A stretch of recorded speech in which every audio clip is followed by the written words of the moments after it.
What is up, friends and fellow players? Today we will be looking at another unit review. This unit review will be artillery.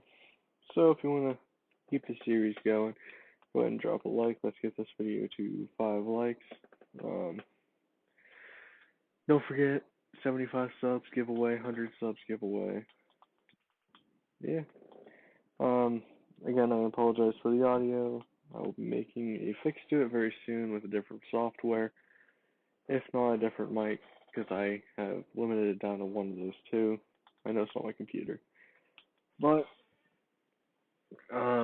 today's unit review will be on artillery. As always, we'll be covering the first level of artillery only, and self-propelled artillery will be a completely different unit for a different review. Um, I limit it down to 5 major topics now to make this go faster and easier. I limit it down to mobility, range, damage, protection, and cost. All of them will be out of 10. So let's get into looking at our artillery pieces. So, as you can see, mobility is decent. It's not amazing, but it's not horrible, and it has very decent protection when in all these in HP, whenever it's on all these different types of terrain. The mobility part for this towed artillery, it is decent, and nine times out of 10 it'll probably lag a little bit behind, not too much behind your infantry. But remember, do not leave it alone and unprotected, because it will be easy pickings for any type of enemy unit that moves in. So for mobility, I'll give it a little 6 out of 10. Range. Oh my, the range is amazing.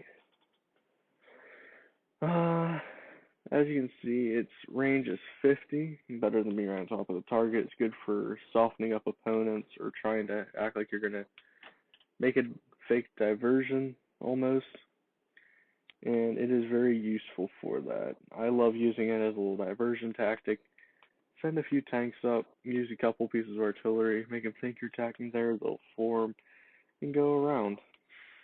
But sometimes I don't, so you never know. For the range, it has a moderate range. I'll give it a 5 out of 10. Damage. The damage is good, but it's not amazing. And you remember it's partially splash. So, as you guys can read, it says buildings and armored targets. It's still very useful against a little bit of everything. So, I'll give it a nice little 7 out of 10. Protection. The protection's not very good. That's why you can't leave it alone. It'll be easily picked off and won't be able to fully defend itself against any type of infantry or any unit moving in. So for protection, I'm going to give it a 3 out of 10. And the cost is not that expensive, but it is a little more timely to produce. Infantry is about 2 hours. As you guys can see, this one's about 3 hours 15. So it's not good, but it's not horrible. You can produce a lot of units quickly.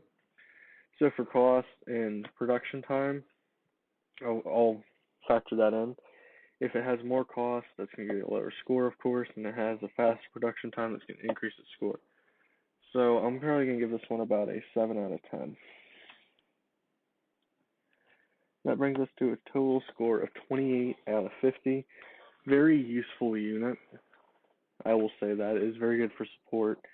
That's what it's made for. And just all around softening up troops and enemy positions and bunkers.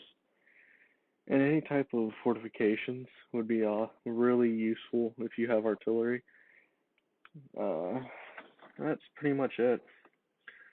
I would highly recommend artillery. If you want to keep the series going, make sure you give 5. Let's get this video 5 likes. If you want to support the channel, subscribe and hit the notification. It's free. I'll probably have a anti-tank unit review coming out tonight. I hope everyone has an amazing Easter, and just enjoy the day. See you, everyone.